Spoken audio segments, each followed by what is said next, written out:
제가 이 신학교 다닐 때쯤에 듣던 말이 있었습니다. 그것이 무엇이냐면 이 기독교가 유럽으로 가서 철학이 되고 미국으로 가서 문화가 되고 한국으로 와서 비즈니스가 되었다는 말이었습니다. 이 모습은 그리스도인들이 그 나라에 따라서 시간에 따라서 시대에 따라서 달라지는 모습을 나타낸 것입니다. 그러나 그리스도인들은 어느 시대이든지 어느 나라이든지 상관없이 하나님의 말씀을 따라서 독특하고 특별한 모습을 가지고 있어야 합니다. 여러분, 이 그리스도인이라는 말이 어디서부터 나온지 아십니까? 이 바울 선교의 핵심이 되는 이 안디옥 교회에서부터 그리스도인이라는 말이 시작되었습니다. 이 안디옥은 지중해에 붙어 있는 대도시 중에 하나였습니다. 교통의 중심지이기도 하고 바다와 가까이 있기 때문에 다양한 문화와 인종의 사람들이 살던 곳이 안디옥이었습니다. 그러니 그곳에는 그 나라의 문화와 인종마다 독특한 특징을 가지는 사람들이 모여 있었겠죠. 이탈리아 사람이라 하면 파스타를 좋아하기도 하고, 일본 사람이라 하면 스시를 좋아하기도 하고, 한국 사람이라 하면 김치를 좋아하기도 하는 것입니다. 그러니 인종마다 이 다양한 특징들이 다 있는데 이 안디옥 교회에 모여 있는 사람들도 다양한 사람들이 모여 있었겠죠. 그런데 그 사람들을 모두 다 무엇이라고 불렀냐면 그리스도인이라고 불렀습니다. 왜 그랬을까요? 그 교회에 모여 있는 사람들이 다양한 나라와 국적을 문화를 가지고 있으나 그 문화와 나라의 특징을 뛰어넘는 독특한 모습이 있었기 때문이겠죠. 그러니 안디옥 교회에 모여 있는 사람들을 그 나라 사람들이라고 부르지 않고 그리스도인이라고 불렀던 것입니다. 그래서 안디옥 교회에 모여 있는 사람들은 나라의 특징을 넘어서고 인종의 특징을 넘어서고 그 문화의 특징을 넘어서는 독특하고 특별한 모습을 가진 사람들이었습니다. 그런데 주님이 우리에게도 말씀하십니다. 너희는 세상의 소금이라. 소금의 모양을 하고 있는데 그런데 짠맛을 내지 않는다면, 소금의 독특한 그 맛을 내지 않는다면 주님이 뭐라고 말씀하시냐면 쓸모가 없어져 밖에 버려질 뿐이다 라고 말씀합니다. 그러니 우리는 소금으로서 독특한 맛을 내는 사람들이 되기를 바랍니다. 오늘의 본문은 우리가 너무나 잘 알고 있는 산상수훈의 말씀입니다. 5장 1절 말씀입니다. 예수께서 무리를 보시고 산에 올라가 앉으시니 제자들이 나온지라. 예수님이 산에서 말씀을 하십니다. 그런데 듣는 청자들이 누구이냐면 모여있는 무리들이 아니라 제자들에게 주님이 하시는 말씀입니다. 그러니 이 산상수훈은 사람에게 필요한 어떤 윤리적인 말씀을 하는 것이 아니고 도덕적인 말씀을 하는 것이 아니고 자신에게 구별된 자신의 백성들에게 하시는 말씀입니다. 우리 백성에게는, 하나님의 백성에게는, 주님의 제자들에게는 독특한 모습이 있어야 한다고 말씀하시는 것입니다. 이 산상수훈에서 하시는 이 주님의 말씀은 마치 모세가 시내산에서 이스라엘 백성들에게 하는 말씀과 비슷합니다. 이스라엘 백성들은 애굽의 종으로 살았습니다. 그 애굽의 통치 방식은 피라미드 구조의 통치 방식이었습니다. 애굽의 사람들은 그 피라미드 꼭대기에 올라가기 위해서 어떤 일도 서슴지 않습니다. 외적으로는 젠틀해 보이고 신사적으로 보이지만 그 꼭대기로 올라가기 위해서 수많은 경쟁 속에서 어떤 일을 해도 상관이 없습니다. 그 꼭대기에 올라가기만 하면 됩니다. 그것이 애굽의 방식이고 세상에서 승리하는 길입니다. 그러한 세상 속에서, 그러한 경쟁 속에서 수많은 자들이 고통받고 짓밟히게 됩니다. 그리고 이스라엘 백성들도 그곳에서 고통받고 있었습니다. 이것이 애굽에 살아가는 방식 속에서 하나님의 백성들이 고통받고 있었던 것입니다. 하나님이 근데 그곳에서 이스라엘 백성들을 건져내십니다. 구원해 내십니다. 그러면 이제 건져냈으니 끝입니까? 건져내기만 하면 끝이 납니까? 그렇지 않죠.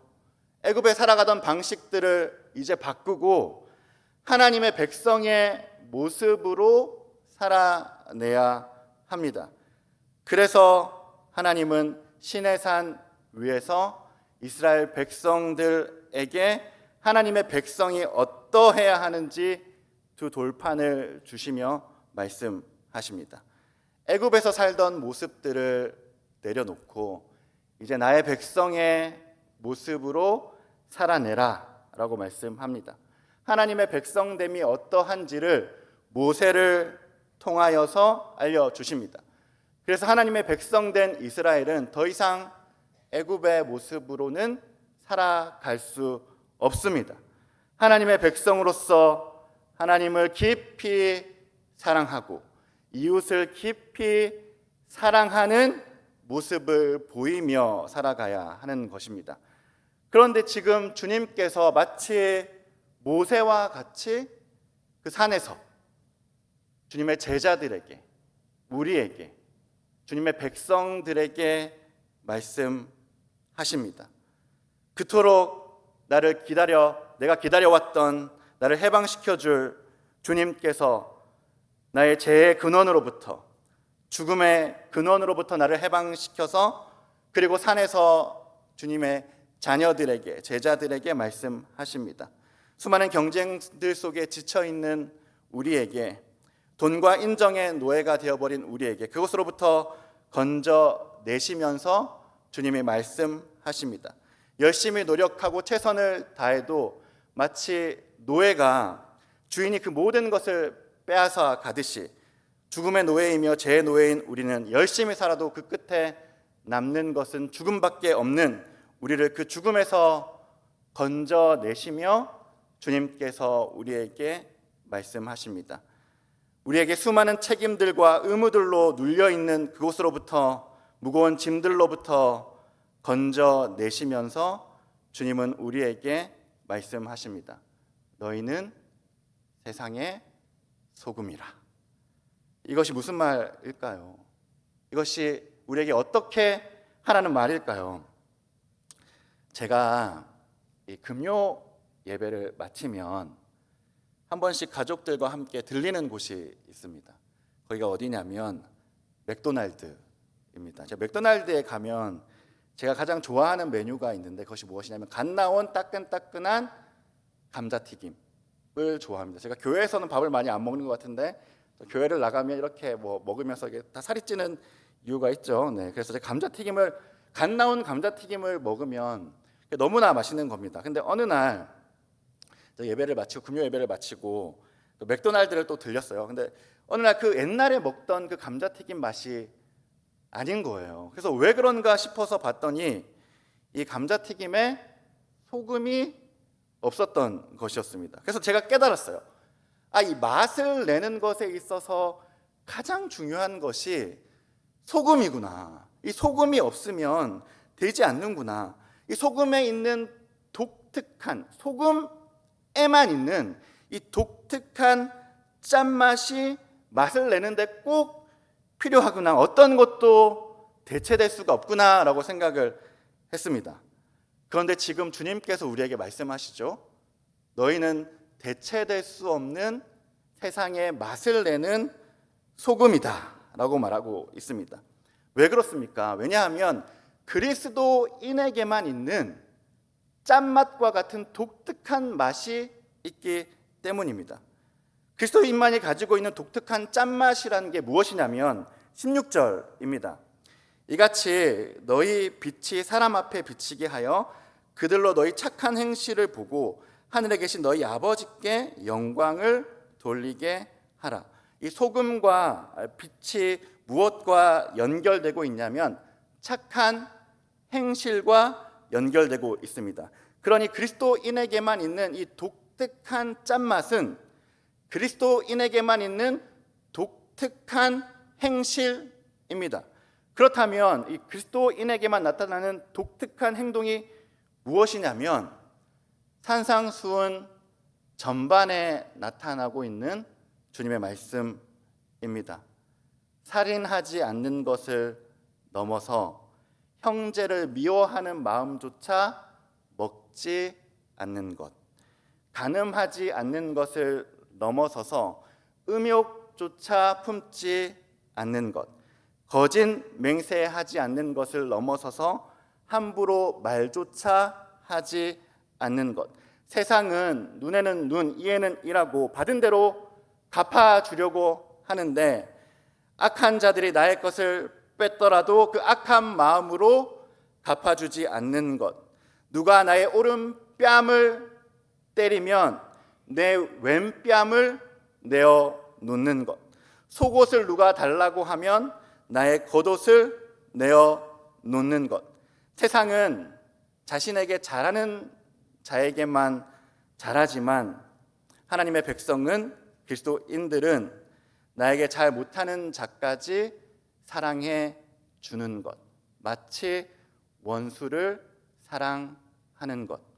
이것이 무엇이냐면 세상 사람들에게는 볼 수 없는 것, 오직 그리스도인에게만 있는 독특한 짠맛이라고 말씀하십니다. 이 모습을 세상에서는 도무지 찾아볼 수가 없죠. 왜냐하면 세상은 나 자신만 사랑하니까요. 피라미드 구조의 방식으로 살아가니까요. 속과 겉이 달라서 겉으로는 젠틀하나 속으로는 다른 생각을 품고 그런 관계 속에서 거짓이 판치는 관계 속에서 끝없이 거짓을 들으며 상처받고 무너지는 일들을 연속적으로 만나는 것, 그것이 세상입니다. 그것이 얼마나 지치고 힘이 듭니까? 그뿐만이 아니죠. 나조차도 늘 올라가고 싶어서 노력하고 인정받기 위해서 살아가나 끊임없이 그것들을 위해서 살아가나 그 끝에서는 늘 힘이 들고 지치는 육신만 남게 되는 것이죠. 그래서 늘 그 죽음 앞에 아무것도 없는 몸뚱아리만 남게 되는 것이 우리이죠. 그것이 세상입니다. 그런데 주님을 만난 주님의 백성들은 독특하죠. 다릅니다. 그들에게만 있는 짠맛이 있습니다. 세상은 자신밖에 모르나 그리스도인들은 누군가를 긍휼히 여기고 늘 강자와 함께 하는 것이 아니라 늘 약자와 함께 해주는 것, 자신이 손해보더라도 상처받은 사람들과 함께하고 그들에게 친구가 되어주는 것, 그들에게 손 내밀어 주는 것, 관계 안에서 정말로 찾아보기 힘들죠. 늘 강한 자와 함께하기를 원하는 관계 속에서 수없이 살아왔으나 그러나 그리스도인들은 약자와 상처받은 자들과 함께해주는 사랑을 보여주는 자들이죠. 그래서 독특합니다. 그래서 세상에서는 찾아볼 수 없습니다. 그래서 그런 자들을 만나게 되면 마음이 녹습니다. 숨이 막히는 세상 속에서 숨통이 탁 트입니다. 그래서 질문하게 만듭니다. 어떻게 저럴 수 있을까?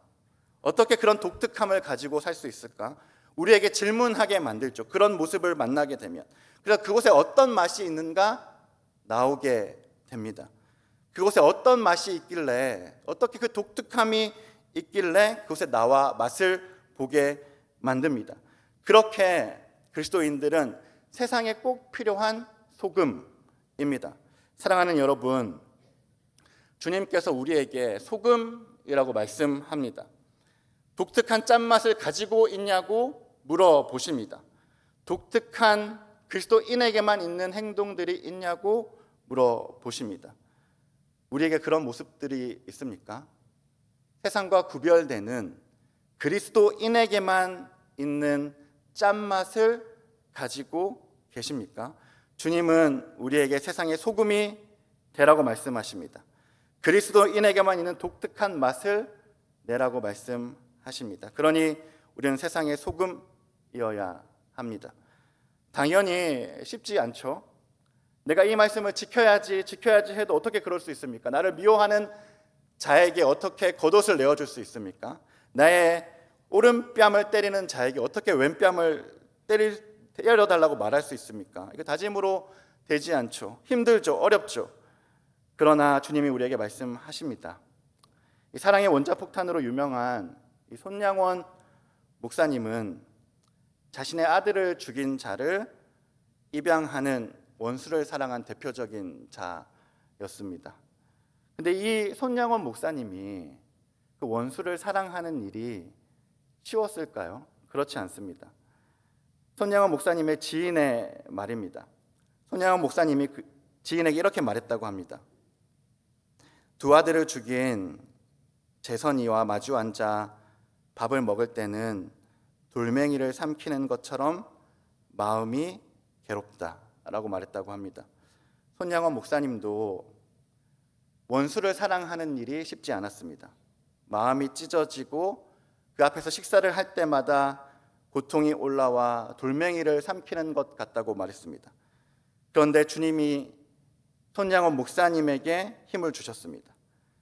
힘들고 어려울 때마다 손양원 목사님은 기도했다고 합니다. 하나님, 뜻이 있어서 제 아들 둘을 불러가신 것으로 믿고 감사합니다.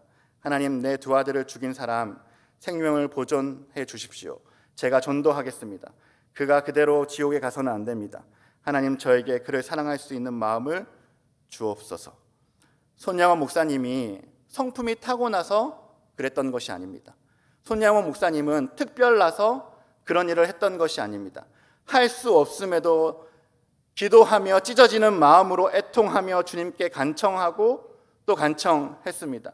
손양원 목사님의 마음이 어땠을지 상상조차 할 수가 없습니다. 손양원 목사님은 애통하는 마음으로, 찢어지는 마음으로, 긍휼의 마음으로 그렇게 소금처럼 살아갔습니다. 사랑하는 여러분, 우리 역시나 주님께서 소금이라고 말씀하십니다. 그런데 이 산상수훈의 말씀이 나는 지킬 수 없는 말씀이야, 이것은 내 이야기가 아니라 특별한 자들에게 주어지는 말씀이야 라고 생각하지 않습니까? 그러나 주님께서 우리에게도 그렇게 살라고 말씀합니다. 그 독특한 모습을 가지고 살아내라고 말씀을 하십니다. 주님을 찾으며 주님을 붙잡으며 몸부림치며 살아내라고 하십니다. 이것이 주님의 백성에게만 있는 독특한 맛입니다. 그리고 그 독특한 맛을 보기 위해 세상의 사람들이 우리에게 찾아올 것입니다. 분명히 이러한 모습으로 살아내는 것이 쉽지 않습니다. 그래서 우리는 교만한 마음이 아니라 가난한 마음을 가져야 합니다. 때로는 애통하기도 하고 가슴을 치기도 하고 기도해야 합니다. 분노와 화를 내는 것이 아니라 온유한 마음으로 살아내야 합니다. 주님의 나라를 사모해야 합니다. 남을 용서하지 못하는 것이 아니라 긍휼히 여겨야 합니다. 그런 자에게 주님이 그 말씀하시죠. 심령이 가난한 자, 그렇게 마음을 찢으며 애통하는 자에게 복이 있다 말씀하십니다. 그에게 내가 너와 함께 하겠다 말씀하십니다. 주님은 그렇게 소금으로 살아내는 일이 힘들지만 애통하며 마음을 찢으며 살아가는 자에게 복이 있다라고 말씀을 합니다. 그런 자들에게 주님이 함께 하시며 편이 되어 주시고 아버지가 되어 주시며 내가 너를 지켜주시고 함께 하겠다고 말씀을 합니다. 그러니 우리가 세상 속에서 소금의 역할을 감당하며 살아가는 자들이 됩시다. 그 일을 감당하는 일이 힘이 들고 어려울지라도 주님께 간청하며 마음을 찢으며 가난한 마음으로 주님께 나아가며 애통하며 주님을 붙잡으며 살아갑시다. 그때 그런 자들을 향하여 주님께서 복이 있다 말씀하실 것입니다. 그리고 주님께서는 그들의 왕이 되어주시며 그들을 지키시고 보호해 주실 것입니다. 그런 하나님의 백성으로 살아내는 우리가 되기를 소망합니다.